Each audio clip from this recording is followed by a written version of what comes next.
Buenos días. Quiero confesar que es una profunda satisfacción el poder estar hoy entre ustedes. Y me gustaría empezar agradeciendo muy sinceramente al doctor Héctor Bazán, a la Escuela de Psicología y a la Universidad del Pacífico esta invitación para poder estar entre ustedes y compartir nuestras inquietudes y nuestra búsqueda. Yo creo que volvemos a reunirnos en esta Escuela de Psicología, efectivamente a cumplir el mandato délfico del hombre: conócete a ti mismo, y al conocerte a ti mismo conocerás el mundo y los dioses. Quizás también con ese aforismo de Heráclito que decía en alguna ocasión: he recorrido los caminos de mi alma, pero no he conseguido encontrar los límites. De eso ilimitado, de esa infinitud, es de la que intentaremos hablar hoy. El título de la ponencia, efectivamente, es del psicoanálisis a la psicología transpersonal, y con esto quería recoger tanto parte de mi trayectoria personal. Digamos que en mi primera juventud me sentí especialmente atraído por el psicoanálisis, como tantos de nuestros contemporáneos, y en mi primera madurez, podríamos decir, la atracción vino más del frente de la psicología transpersonal. Pero al mismo tiempo es el recorrido que la psicología contemporánea ha realizado, y especialmente la psicoterapia, ya que, aunque es cierto que podríamos remontarnos al chamanismo y al animismo de las sociedades tribales, o en el propio cristianismo ver un intento de terapia de las enfermedades mentales, lo cierto es que en sentido técnico la psicoterapia y prácticamente la psicología comienza a finales del siglo XIX y muy especialmente con la obra de Sigmund Freud.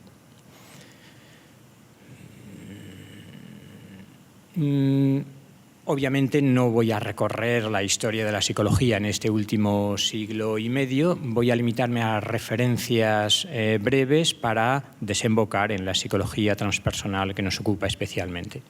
Pero sí que creo que en el psicoanálisis freudiano podríamos detenernos a repensar juntos el modelo del ser humano que nos ofrece.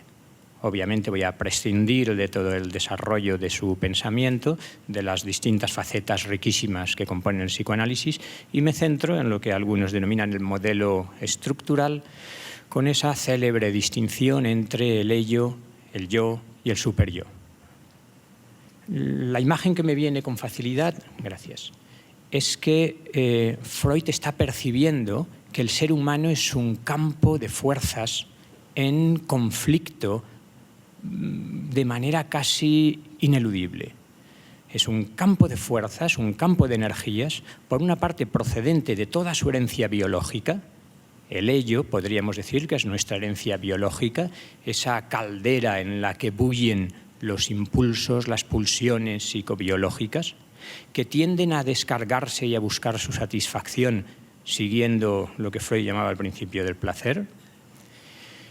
Y por otra parte está esa construcción psicológica y social que es el superyo, producto de la interiorización, de la introyección de las normas sociales, educacionales, y el yo estaría entre ambos, como intentando sacar su pequeña cabeza, se lo imagina uno en ocasiones, presionado por lo que Peirce llamará posteriormente el perro de abajo y el perro de arriba, intentando gestionar esas poderosas energías que son nuestros impulsos biológicos y la introyección inhibidora, represiva de normas sociales y culturales. Si decíamos que el ello estaba regido por el principio de placer, el superyo está regido por el principio de responsabilidad, y la conciencia moral, yo creo que este es un punto que hay que pensar para ver la diferencia entre el modelo freudiano del ser humano y otros posibles modelos, como el transpersonal. En Freud, la conciencia moral queda reducida probablemente a esa interiorización de las normas sociales, que son imprescindibles para la vida en sociedad, por más que el malestar en la cultura esté asegurado, ya que permanecemos prisioneros de esas dos fuerzas contradictorias. Inevitablemente, en esa imagen del ser humano, la angustia, la ansiedad, como núcleo de todos los síntomas posteriores, va a estar muy presente. Yo creo que tenemos todos una enorme deuda con Freud y el psicoanálisis. A pesar de todas las críticas posteriores y recientes a la noción del inconsciente, yo creo que ha sido integrada y tiene que serlo en la conciencia psicológica contemporánea, y ver cómo gestionamos energías, fuerzas, impulsos, instintos que escapan generalmente a nuestra conciencia. Yo creo que es importante aquella triple conmoción muchas veces citada que sufre la humanidad. Una primera conmoción, soy muy breve, cuando Copérnico y posteriormente Galileo, con su hipótesis heliocéntrica, desplazan al ser humano del centro del universo. Esto supone tal conmoción para las conciencias renacentistas que van percibiendo lo que esto significa. No hemos sido creados probablemente para ser situados en el centro del universo, y las estrellas son simplemente lucecitas que Dios ha puesto para que el rey de la creación, que sería el ser humano, pueda ver de noche. Una segunda conmoción de todos conocida es la aparición del evolucionismo darwinista, cuando de repente el ser humano empieza a pensar que quizás es una especie biológica más, producto de la evolución debida al azar y a la adaptación al medio, y por tanto es sospechoso el si realmente, según esta concepción, el ser humano ocupa un lugar muy especial, que es un ente más bien angélico o espiritual que puramente animal. Y la tercera conmoción efectivamente procede del psicoanálisis freudiano, que lo que va a descentrar en esta ocasión, lo que va a conmocionar, es la idea de que el ser humano es un ser totalmente consciente, totalmente racional, que rige su vida según su voluntad. No, la imagen célebre de Freud, del gran iceberg, donde el consciente es solo la parte visible y, sin embargo, nuestras motivaciones profundas son lo que verdaderamente nos llevan de una parte a otra, más allá de lo que pensemos. Pero bueno, es de todo sabido que el psicoanálisis comienza a recibir duras críticas por parte del conductismo naciente. Voy a decir muy poco del conductismo. La idea es recordar brevísimamente lo que yo creo que podríamos decir que son los 6 modelos psicológicos dominantes en el siglo XX y quizás todavía hoy. Por una parte, el modelo psicoanalítico, psicodinámico. Por otra parte, en el que voy a entrar brevemente, el modelo conductista, que desembocará en el cognitivismo, en la psicología cognitiva, como yo creo que sin duda ya la psicología dominante, hegemónica en la esfera académica, universitaria y también terapéutica. El modelo de la psicología humanista, al que me referí también brevemente, si el conductismo va a dar lugar al cognitivismo en cierta medida y se van a unir en esa terapia conductual cognitiva, la psicología humanista veremos que, como probablemente todos ustedes saben, va a dar lugar justamente a la psicología transpersonal. Y lo que llamaba el sexto modelo, yo creo que merece tenerse en cuenta, y hoy así se está haciendo, lo que sería el modelo sistémico. Muy brevemente digo algo de todos ellos para pasar a la psicología transpersonal. En realidad, el conductismo me interesa solo apreciar el rigor que se quiere imponer en el estudio de la psique. Me gustaría señalar su aspecto positivo, cómo se lleva a cabo un estudio de las leyes del aprendizaje muy cuidadoso para ser conscientes de los condicionamientos, que no solo a los animales, como empieza estudiando Pavlov y toda la escuela de fisiología rusa, sino también en los seres humanos, el descubrimiento de que buena parte de nuestro comportamiento es explicable como producto de un condicionamiento clásico de Pavlov, o el condicionamiento instrumental de Thorndike, o el condicionamiento operante de Skinner. Esto supone una puerta abierta para lo que podríamos empezar a llamar ya el trabajo interno de descondicionamiento. Y de hecho, la terapia conductista, en su aspecto positivo, lo que va a intentar es justamente eso. Yo creo que es importante que el conductismo descubre la relajación, descubre las técnicas de la relajación, y encontramos ya en los años finales de los 20, principios de los 30, tanto la obra de Jacobson como la obra de Schultz, hablando de una relajación profunda que va a permitir la desprogramación, el descondicionamiento. Sabido es que una de las técnicas más célebres del conductismo es la desensibilización sistemática, con la confianza de que la relajación profunda va a permitir liberarnos de la ansiedad que decíamos ya desde Freud que está en el origen de todos los síntomas. Por tanto, un aspecto claramente positivo. El conductismo es una reacción al psicoanálisis y a las psicologías introspeccionistas que pretenden construir la psicología en base a un método poco científico. Es el auge no solo de la ciencia, sino de la actitud cientificista. Yo creo que compartimos, y no sé si hace falta que me detenga en esta distinción, a mi entender importantísima. Una cosa es el método científico como aceptación y reconocimiento del valor de una metodología estricta, y otra cosa es la actitud cientificista. La actitud cientificista consiste en negar que tenga valor ningún otro conocimiento que no sea el conocimiento científico.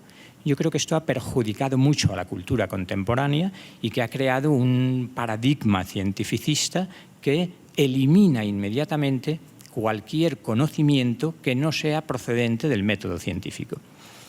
Pues bien, el conductismo es uno de los representantes claros de este método científico unido a una actitud cientificista que desemboca, en última instancia, en el olvido de la conciencia.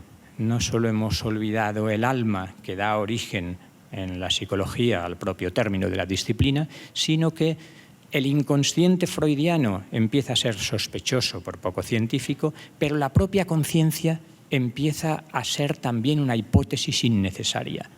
Nos tenemos que limitar a aquello que resulta observable y, por tanto, la conciencia es un término dudoso. Yo no sé si me permiten un chiste acerca del conductismo a propósito de la conciencia eliminada del ser humano y la autoconciencia. Hay dos conductistas haciendo el amor y cuando terminan, él le dice a ella: «A ti te ha ido muy bien, ¿y a mí cómo me ha ido?». Claro, solo lo observable, yo estoy observando lo que sucede en el exterior. Mi propio interior parece que no es fiable. El método introspectivo, la autoobservación, la autoconciencia queda eliminada. Por tanto, tengo que preguntar al otro: ¿quién soy yo? ¿Qué soy yo? Bien conocida es también el surgimiento de esa tercera fuerza en psicología, que es la psicología humanista. Psicología humanista que empieza a sospechar que lo más propiamente humano, que la libertad y la dignidad, recuerden el célebre libro de Skinner, Más allá de la libertad y la dignidad, estos son conceptos metafísicos que ya no nos sirven. El ser humano carece de libertad, es un ser condicionado y lo más que podemos hacer es un Walden 2 condicionando adecuadamente a los seres humanos. Y esto de la dignidad pues es una vieja palabra igualmente entre metafísica y religiosa.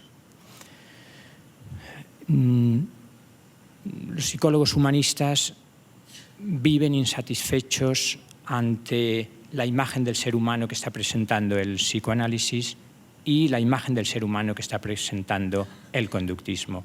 La libertad, la dignidad, la creatividad, el amor, parece que tienen que desaparecer del estudio riguroso de la psicología. Y esto es lo que pretenden evitar.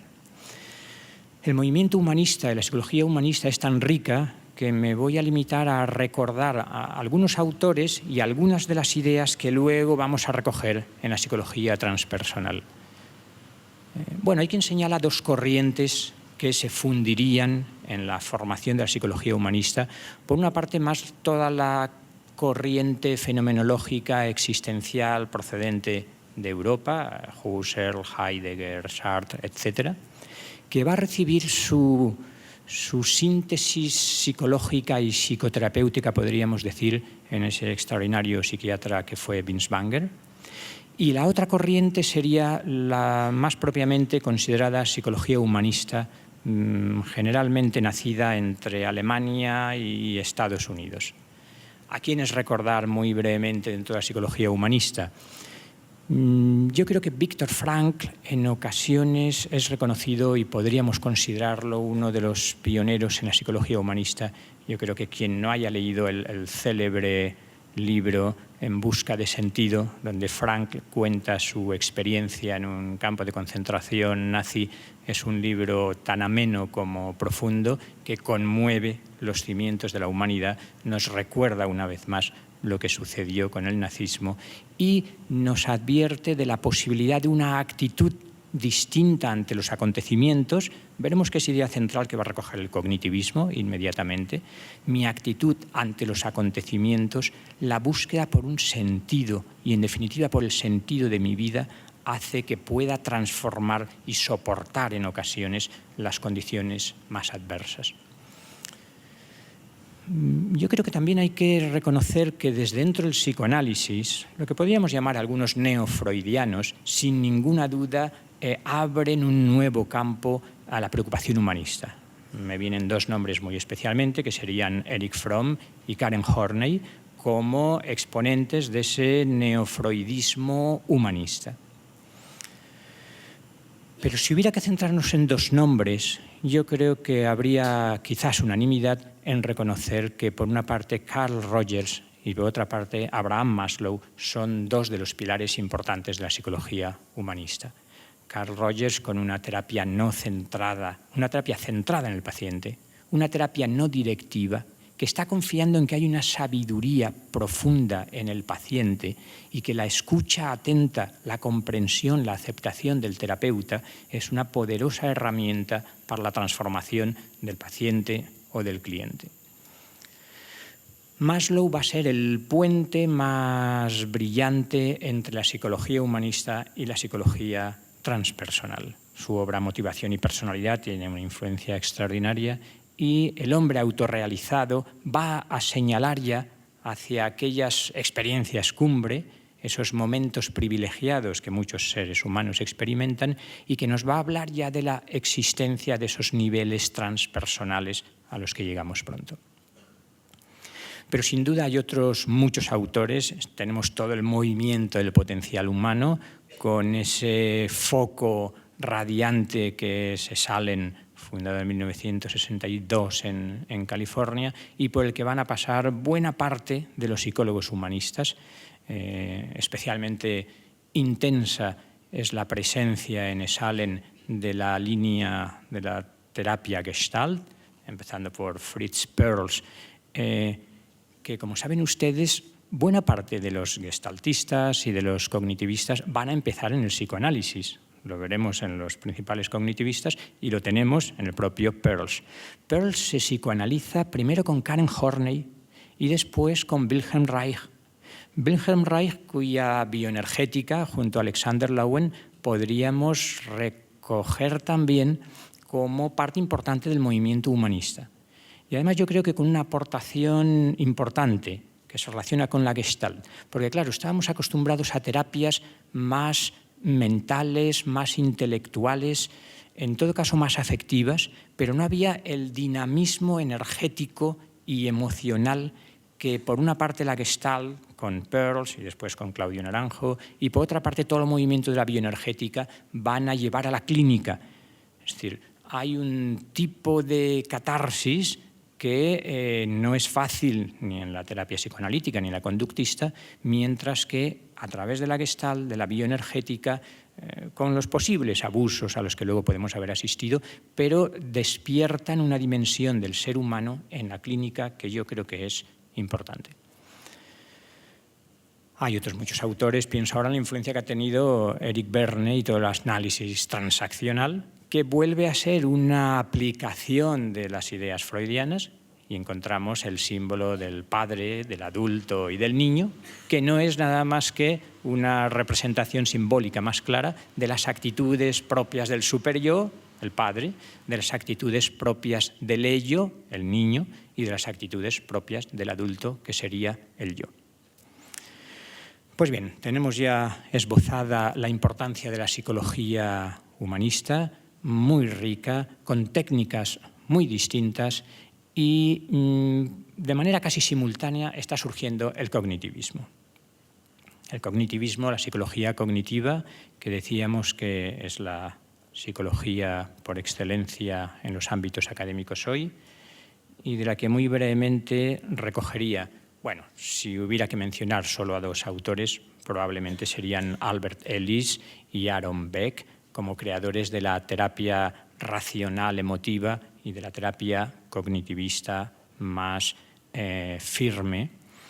A mí siempre me gusta recordar el reconocimiento en los orígenes de la propia psicología cognitiva de que la idea central estaba ya en los estoicos, y a mí me gusta añadir en el budismo de manera muy especial, y en el yoga obviamente también. Es aquella idea que habíamos comenzado a ver con Viktor Frankl.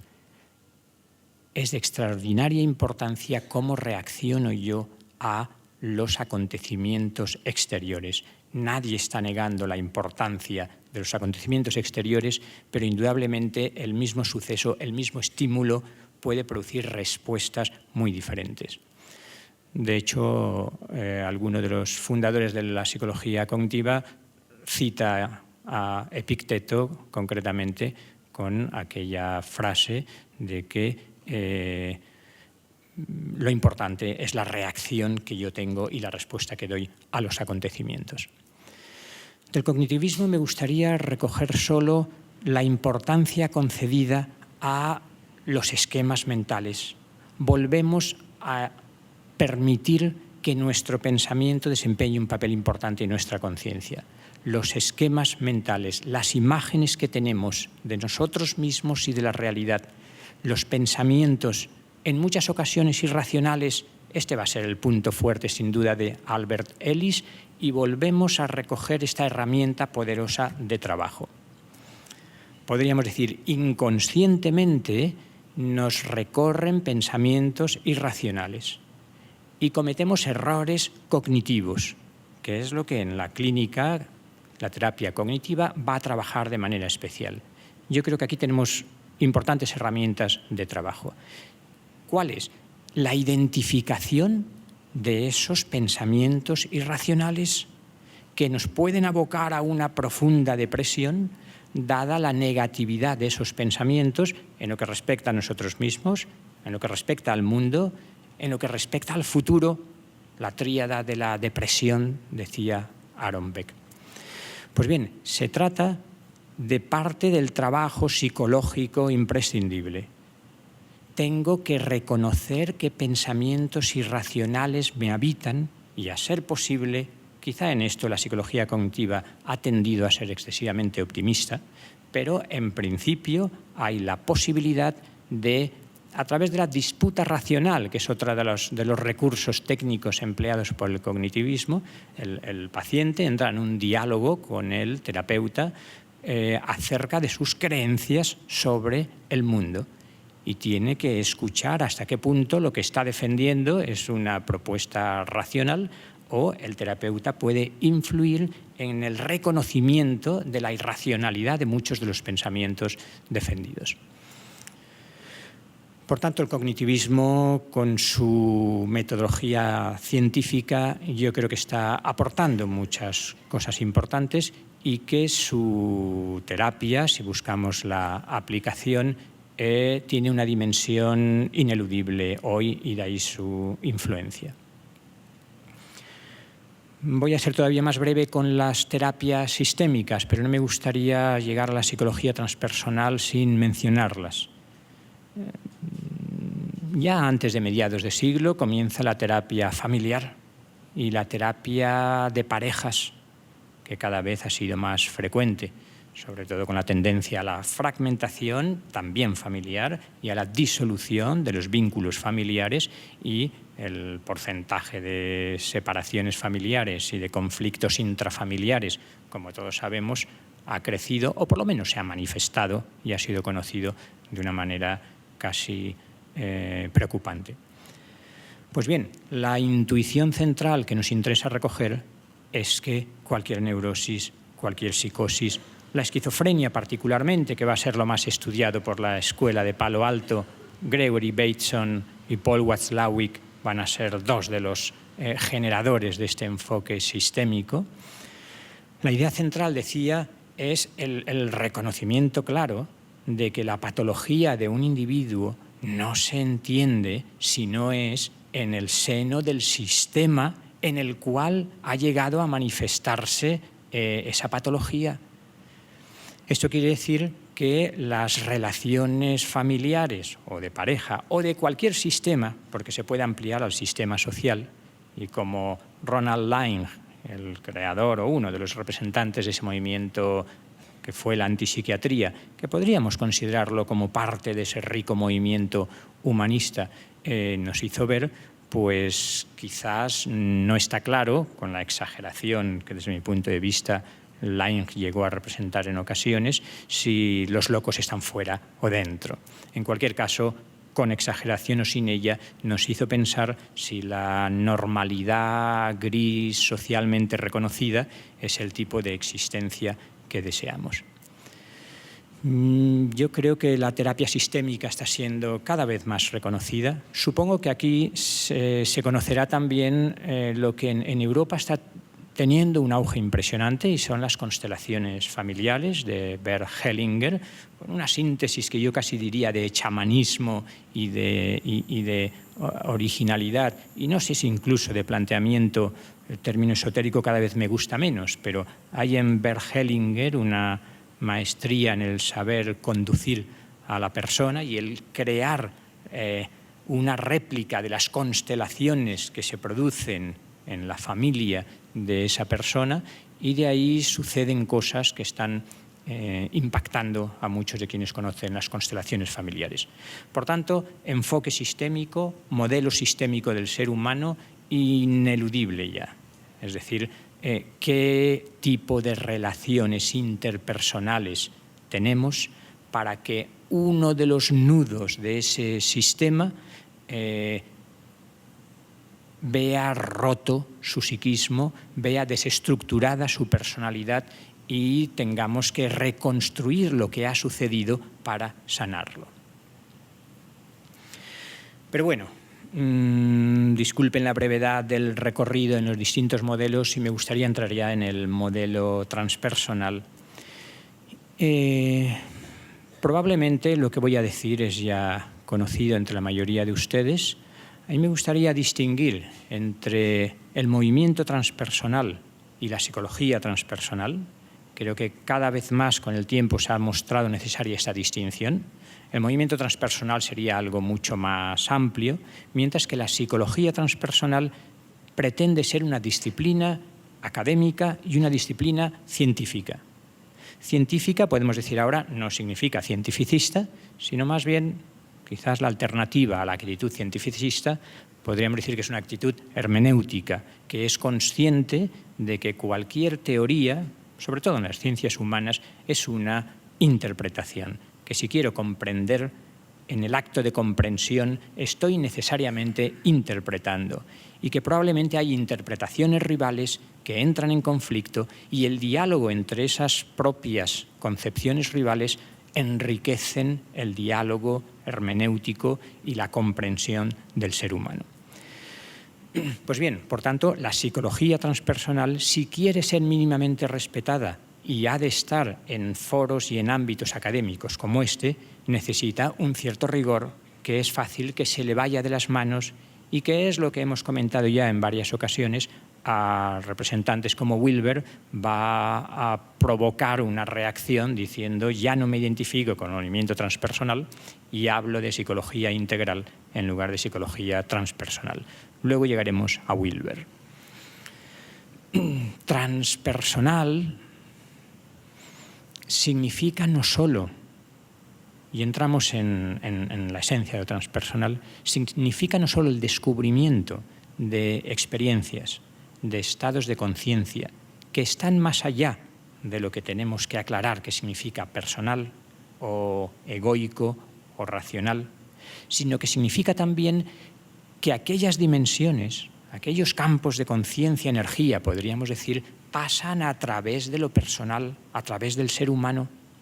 En esto insistió mucho quien yo siempre he defendido que probablemente es el pionero y creador hasta del término transpersonal y de la concepción transpersonal. Es de los menos conocidos dentro del ámbito transpersonal. Fue uno de los astrólogos que revolucionó la astrología. Me estoy refiriendo a Dane Rudhyar. Dane Rudhyar, que podemos decir que lo que hizo fue aplicar la psicología junguiana a la astrología y construir una astrología humanista. Pero como pionero del movimiento transpersonal, pronto Rudhyar empieza a hablar de una astrología transpersonal y empieza a definir lo transpersonal con la precisión que le caracterizaba, insistiendo en lo que apuntaba anteriormente. No nos importa solo la dimensión transpersonal, que en definitiva vamos a terminar reconociendo que es lo espiritual, cuando se les preguntaba a los iniciadores del movimiento transpersonal, pero bueno, esto de transpersonal no parece excesivamente a lo espiritual, no hay ningún problema en reconocerlo, solo que lo espiritual ha sido objeto de tratamiento y sigue siéndolo desde perspectivas muy distintas. La teología se ocupa de lo espiritual, la filosofía de la religión se ocupa del fenómeno espiritual, los estudios religiosos estudian lo mismo y, sin embargo, queremos conservar el rigor académico hasta donde sea posible, quizás ampliando la academia desde dentro, y por eso preferimos un término que no esté tan manoseado, tan manipulado como el de lo espiritual. Pues bien, a mí me gusta distinguir entre precursores remotos de lo transpersonal, entre aquellos que serían pioneros más recientes, pero todavía no plenamente transpersonales, podríamos decir, y los constructores de la teoría transpersonal, contemporáneos y más conscientes de lo que significaría una psicología transpersonal. Repaso muy brevemente también algunos de ellos elegidos, no diré al azar, pero sí por ciertas preferencias algo subjetivas, si uno quiere, y si en algún momento podemos pasar al diálogo, podemos completar la imagen que presento. A la hora de hablar de los precursores remotos, bastantes psicólogos transpersonales coincidirían en estos tres. Me gustaría referirme muy brevemente a William James, a Richard Bucke y quizás a Sri Aurobindo en tercer lugar. William James, ¿por qué? William James porque desde su prestigio como filósofo pragmatista, neopragmatista y como psicólogo extraordinario, en sus conferencias Gifford, William James tiene unas célebres conferencias Gifford en 1901 y por eso es el año, como veremos, la coincidencia entre las conferencias Gifford de William James y la publicación del libro de Bucke van a hacer que muchos vean 1901 como el punto de partida de lo transpersonal. Y es que William James dijo, bueno, me reconozco heredero de la transmisión, de la tradición empirista, pero tengo la impresión de que estamos reduciendo excesivamente el ámbito de lo experiencial, porque es que experiencia es también la experiencia interna, y la experiencia mística es experiencia. Claro que esto abre el campo a toda necesidad de interpretación, justamente, de hermenéutica de la experiencia mística. Pero en principio, por muy científico que quiera ser, no puedo ignorar los riquísimos testimonios de experiencias religiosas, espirituales, transpersonales. Entonces hablemos, dice William James, de un empirismo radical y estudiemos lo más seriamente que podamos estas experiencias que por tanto permanecemos dentro del campo del empirismo. Sus conferencias Gifford verían la luz bajo el término de las variedades de la experiencia religiosa y es un libro al que siguen remitiéndose los psicólogos transpersonales una y otra vez. Ese mismo año, mientras William James está pronunciando las conferencias, Richard Bucke, un psiquiatra canadiense, publica un libro titulado Conciencia Cósmica, donde cuenta de manera deslumbrante, brillante y fascinante su propia experiencia, su experiencia de conciencia cósmica, su experiencia transpersonal. Su ego, por un momento, provisionalmente, no sé si decir se hizo añicos o se expandió, hasta tal punto que todo el universo cobró un nuevo sentido. Una presencia amorosa habitaba todo el universo, dice Richard Bucke, y sentí que el amor era la esencia del universo y que el alma era eterna como Dios. Merece la pena leer todavía La conciencia cósmica de Bucke por ser un testimonio importante, por venir no de cualquier persona desconocida, sino de un psiquiatra reputado y prestigioso, y yo diría que se ha convertido en otra de las obras fundamentales para los orígenes de la psicología transpersonal.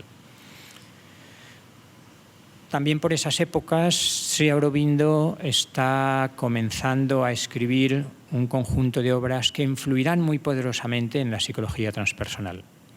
De hecho, como buena parte de ustedes conocen bien la psicología transpersonal, si repasamos rápidamente, resulta que Rudyard fue influido por Sri Aurobindo y hay un reconocimiento explícito en la obra de Rudyard. En Ken Wilber, vamos a ver, no hay obra en la que Ken Wilber no se refiera a Sri Aurobindo como uno de los grandes sabios y místicos, no solo contemporáneos, sino de toda la historia de la humanidad.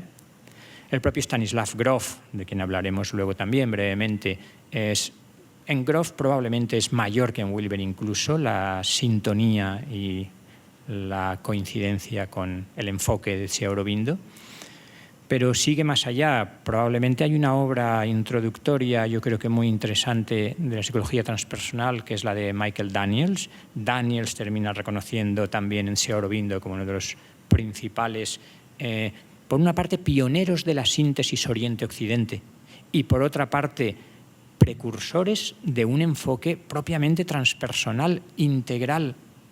Recuerden que la denominación que Sri Aurobindo prefiere para su yoga y su filosofía es la de Purna Advaita y Purna Yoga. Purna significa integral, justamente. Sri Aurobindo intenta un yoga integral y un Vedanta integral. Si al final tenemos más tiempo, desarrollaré un poco más esta visión de Sri Aurobindo y algunas de sus ideas fundamentales, porque creo que sigue siendo uno de los modelos básicos de lo transpersonal. Cuando recoja las 2 o 3 ideas que ya han sido mencionadas, que creo que son más representativas de lo transpersonal, veremos que Sri Aurobindo cumple quizá como pocos no solo el integrarlas, sino la profundidad con que ha tratado las distintas dimensiones. De hecho, probablemente algunos conocedores de la obra de Sri Aurobindo recordarán que una pieza maestra de lo que a mí me gusta llamar su ontoepistemología es esa diferenciación cuidadosa que realiza de los distintos planos de conciencia que existen más allá de la mente racional.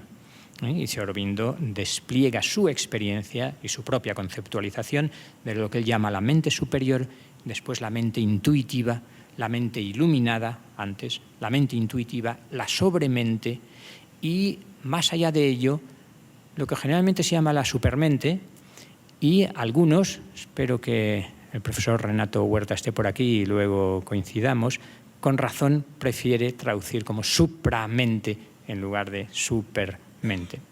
Pues bien, Sri Aurobindo analizó con mucho cuidado estos distintos estados de conciencia y planos de la realidad y modos de conocimiento, por eso hablo de ontoepistemología, que si nos damos cuenta corresponden exactamente con las bandas transpersonales, y por ello mismo Ken Wilber, en ese afán comparativista excesivo probablemente y no siempre afortunado a mi entender, esta clasificación de Sri Aurobindo es uno de los puntos de partida para ir comparando con lo que él llamará la conciencia psíquica, la conciencia sutil, la conciencia causal, la conciencia no dual, etc.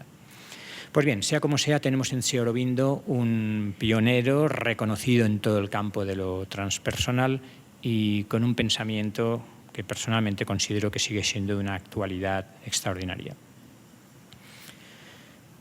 Avancemos un poco hacia, ya que hemos elegido esta clasificación tripartita, al menos 3 de los pioneros más inmediatos. ¿A quiénes seleccionar entre otros muchos posibles? Yo seleccionaría a Carl Gustav Jung, seleccionaría a Roberto Assagioli, ya mencionado, y quizás esperemos a ver el tercero quién puede subir al escenario. De Jung es innecesario que diga nada, solo que es una de las influencias mayores, sin ninguna duda, en la psicología transpersonal. De hecho, sabido es que hay 2 grandes modelos dominantes en el seno de la psicología transpersonal. Uno es el junguiano, que recoge Grof y también Michael Washburn, y otro es el modelo que podríamos llamar wilberiano. Por tanto, Jung empieza a abrir desde dentro del psicoanálisis, pero transformándolo hasta dar lugar a su psicología analítica, empieza a abrir el campo de lo psicológico de una manera extraordinaria. Y su noción de lo inconsciente colectivo, en la que no me detengo, y sobre todo de los arquetipos y del proceso de individuación hasta desarrollar o encarnar o realizar el self, el sí mismo, constituye una avenida fundamental en el movimiento transpersonal. Después probablemente vemos las críticas que desde el interior de la psicología transpersonal se han realizado y siguen realizando, o las observaciones a Jung, pero de momento lo aceptamos fuera de toda duda como uno de los pioneros recientes del movimiento transpersonal. El segundo decíamos que sería Roberto Assagioli, que el profesor, el doctor Héctor Bazán mencionaba, y que sospecho, y no lo sabía, que compartimos como un especial cariño hacia la obra de Roberto Assagioli. Y yo creo que después de las palabras de doctor Héctor Bazán, ya no tengo reparos ni siquiera en emplear el término esoterismo, por señalar las relaciones bien conocidas de Roberto Assagioli, no solo con Freud y con Jung, a quienes conoció personalmente y que fundó la primera sociedad psicoanalítica en Italia, sino con esa corriente de enseñanzas esotéricas, me cuesta decirlo, pero no he encontrado término mejor todavía, que proceden de la Sociedad Teosófica y Elena Petrovna Blavatsky, y muy especialmente, una influencia muy especial de Alice Bailey, que yo creo que constituye una de del corpus doctrinal del esoterismo contemporáneo muy importante, con un texto que los psicólogos harían bien en recuperar, que es, dentro del Tratado de los 7 Rayos, un volumen de psicología esotérica y un volumen de astrología esotérica. Y no es casual que mencione la unión de psicología y astrología, porque a partir del propio Assagioli va a surgir una escuela psicoastrológica. Aquí sé que es conocida, pero no de las más conocidas, es la Escuela Huber, y los fundadores, Bruno Huber y Louis Huber, fueron discípulos muy, muy cercanos, ayudantes de Assagioli, y así como antes decíamos que Dane Rudyard aplicó el esquema junguiano a la astrología, podríamos decir que los Huber han aplicado el esquema de la psicosíntesis de Assagioli a la astrología. Pues bien, sea como sea, tenemos en Roberto Assagioli una presentación de lo transpersonal. Si no fuera Rudyard, y poco importa, el primero en utilizar de manera rigurosa el término transpersonal, probablemente sería Assagioli. Y Assagioli, con un buen conocimiento de las tradiciones orientales, de las distintas tradiciones espirituales, no solo a través de esa corriente teosófica y de Alice Bailey, va a empezar a hablar del yo transpersonal que él mismo identifica con el Atman de las Upanishads. Por tanto, a partir de Assagioli encontramos una aplicación con una serie de técnicas muy importantes para la clínica transpersonal. Concede una importancia a la voluntad que se había ignorado. De hecho, uno de sus libros preciosos es El acto de voluntad. Concede una importancia a la imaginación que cada vez empieza, a la visualización creativa. Esto lo vemos en toda la terapia cognitiva igualmente utilizado, y vemos cómo se anticipa en la clínica lo que va a suceder para tratar de evitar la angustia que generalmente me generan determinadas situaciones, puedo trabajar con mi imaginación y de esa manera estoy anticipando el acontecimiento y preparándome internamente para él. Pues bien, Roberto Assagioli como otro de los máximos pioneros recientes de la psicología transpersonal. Y el tercero, ¿de quién me habré olvidado? Este olvido puede ser psicoanalíticamente significativo. El tercero, claro, era Abraham Maslow y por eso, como lo había mencionado, había quedado bajo el umbral de mi conciencia por unos momentos. Abraham Maslow decía, es del grupo de pioneros que se reúnen y no solo forma parte de los principales psicólogos humanistas, sino que pronto se da cuenta de que algo está empujando desde dentro. Es que fijémonos que es el momento, estamos en los años 50-60, es el momento en que todas las sabidurías orientales están llegando con fuerza. Antes habían comenzado, desde que los primeros orientalistas, indólogos y budólogos traducen las obras principales, desde que Swami Vivekananda, discípulo de Sri Ramakrishna, da su célebre conferencia en el Parlamento de las Religiones del Mundo en 1893 en Chicago, desde que la Sociedad Teosófica desde principios de siglo está introduciendo Oriente, estamos asistiendo a la introducción de Oriente en Occidente, que como veremos va a ser importante para la comprensión, la autocomprensión que la psicología transpersonal tiene de sí misma. Pues bien, Maslow se da cuenta de que la psicología humanista es ya insuficiente. Si repasamos algunos de los nombres de los que hemos visto como psicólogos humanistas, lo transpersonal o incluso la dimensión espiritual no está nada clara en ellos, o incluso hay una resistencia seria. Pues bien, dejemos ya a los precursores remotos y a los pioneros más recientes y entremos, ya los he mencionado, pero recojamos otra vez quizá 2 o 3 o 4 para entrar en algunas de las ideas fundamentales de la psicología transpersonal, que quizás sería lo más importante. He citado a los dos, de hecho he citado a los 3 de los más conocidos. Yo creo que hasta el momento los 2 pilares fundamentales teóricos de la psicología transpersonal siguen siendo Ken Wilber y Stanislav Grof, ya que Grof es un poco mayor que Wilber. Empecemos por este psiquiatra que estuvo trabajando durante mucho tiempo con el LSD para tratar determinadas enfermedades y de hecho solo dejó de trabajar con LSD cuando se puso de moda, especialmente en Estados Unidos, pero también en Europa, no solo el uso terapéutico y con fines investigadores, sino el abuso cotidiano de los alucinógenos eufemísticamente llamados más tarde enteógenos, y no siempre son tan enteógenos como el término parece indicar. Lo cierto es que Grof, cuando le cortan el suministro económico y no puede seguir investigando con LSD, crea su propia técnica, muy conocida también, como es la respiración holotrópica, y lo que nos interesa es solo 2 cosas. Una,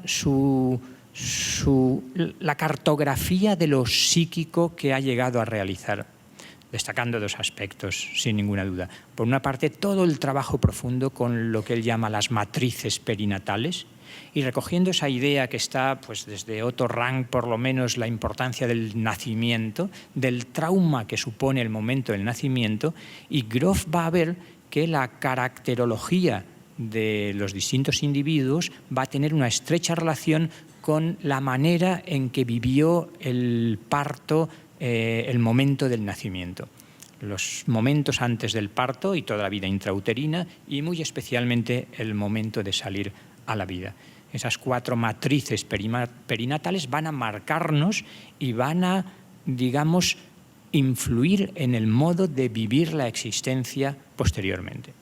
Pero más que esto me interesa la riqueza de esa cartografía que decía antes y las clasificaciones meticulosas que hace de las distintas experiencias transpersonales.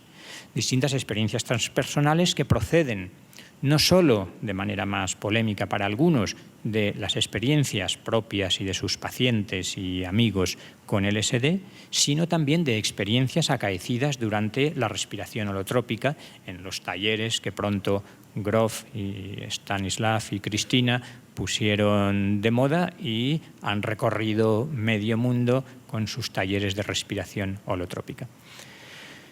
Por tanto, Grof, uno de los grandes teóricos.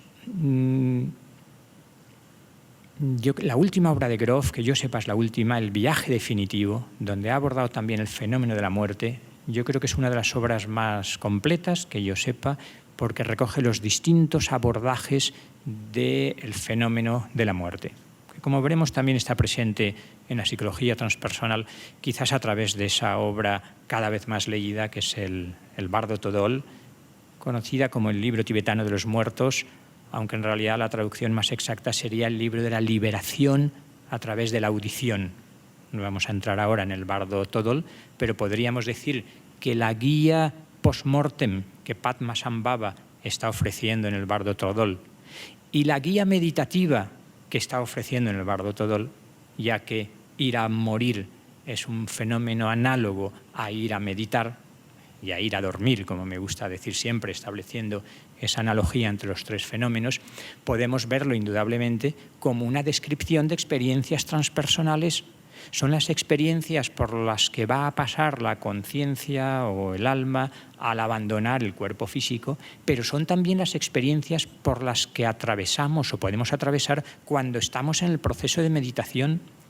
¿Por qué? Porque los tres fenómenos que decía, el irse a morir, el irse a dormir y el irse a meditar, está compartiendo ese ascenso por la escalera de Jacob y vamos ascendiendo a niveles superiores de conciencia, donde llega un momento en que nuestra identificación con aquello que generalmente se llama el ego y que habría en el diálogo que clarificar, porque no es solo el ego freudiano, o más bien cada escuela tiene su noción de ego, pero parece que en la psicología transpersonal se está divulgando la noción de ego. Yo creo que debo definir mínimamente, al menos como lo entiendo. El ego sería un constructo psicológico que constituye el centro de nuestra identificación, y lo propio de las experiencias transpersonales sería ese trascender el ego, lo mismo que el arte sagrado, efectivamente, que la contemplación, dhyana, el mismo término que en el yoga se utiliza para la contemplación del Atman. Efectivamente, el arte sagrado, la contemplación del arte sagrado, el goce estético, rasa, se caracteriza por esa trascendencia del ego. No hay verdadero arte si no se produce una trascendencia del ego. Pues bien, dejemos ya a Grof y vayamos a Ken Wilber. De hecho, para muchos de los que comenzamos y han continuado con el estudio de psicología transpersonal, hubo un momento en que psicología transpersonal era casi identificable con Wilber, ¿no?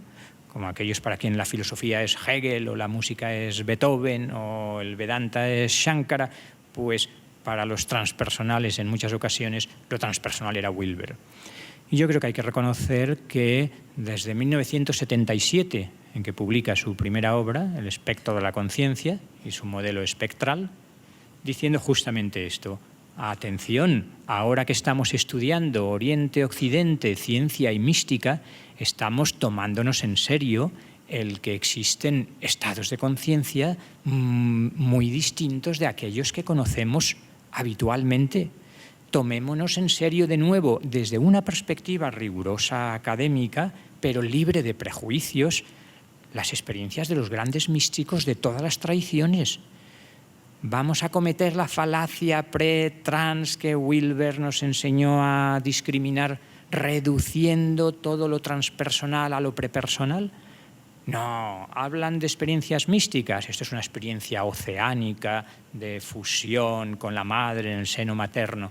Reducción de experiencias auténticamente transpersonales, genuinamente espirituales, a lo que podemos llamar prepersonal. De hecho, esta triple caracterización es la clave de las psicologías transpersonales. Es decir, conocemos lo que son experiencias prepersonales, para los que no hace falta un ego, una estructuración personal, como persona mental, racional, con un ego firme, conocemos lo que son experiencias egocentradas, experiencias personales, lo habitual, y la novedad sería el descubrimiento de las experiencias transpersonales. Pues bien, en Ken Wilber, desde 1977, con el espectro de la conciencia y con esa simplificación que es la conciencia sin fronteras, empieza a abrir el campo de lo psicológico, analizando minuciosamente el amplio espectro de experiencias transpersonales.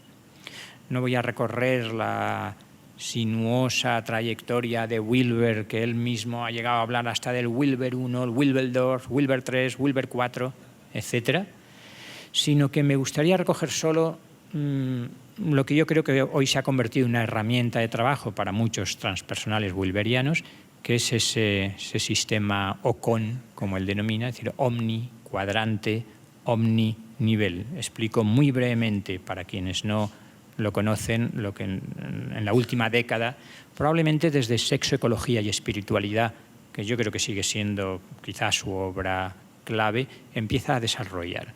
Y es decir, bueno, por una parte, cuestión importantísima en la psicología transpersonal. El psicólogo transpersonal y el estudioso de lo transpersonal no es solo un teórico, sino que se siente la exigencia de unir la teoría y la praxis personal. Esto obviamente puede pensarse que ha estado en todo psicólogo o hasta en todo filósofo, pero creo que es mucho pensar.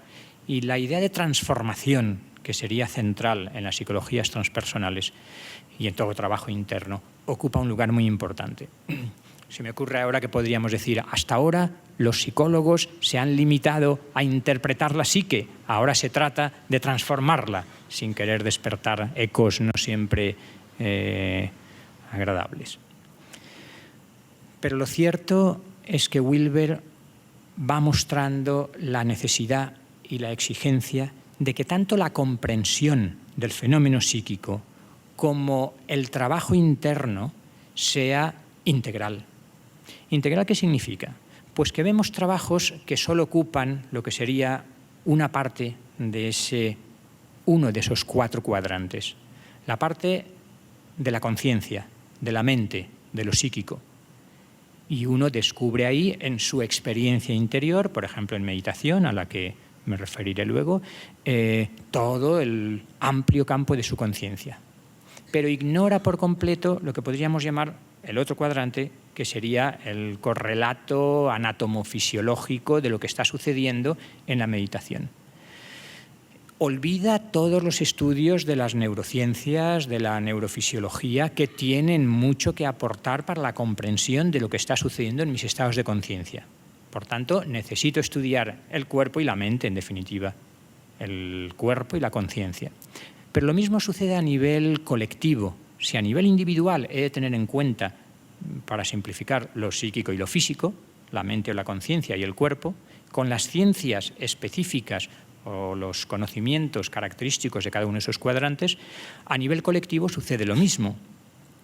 Necesito ver la dimensión cultural, es decir, qué concepción del mundo y de la realidad, qué paradigma está interpretando aquellas experiencias. Y necesito también tener en cuenta el otro cuadrante colectivo, pero externo, que es lo social, en qué instituciones, en qué formas de gobierno está integrándose todo eso. Con lo cual, la comprensión integral y el trabajo integral pasa por tener en cuenta todas esas dimensiones. Pues bien, a partir de ahí Wilber propone una práctica transformativa integral y digamos que ha creado su propia escuela, su propio estudio de estudios integrales y constituye todavía hoy una de las líneas más firmes de la psicología transpersonal. A pesar de las críticas recibidas, y voy a ser muy breve, ya que entre muchos de ustedes es conocido el paradigma participativo, que sería el paradigma que surge desde el seno de la psicología transpersonal, pero con determinadas críticas a lo que se está afianzando ya como el núcleo central wilberiano.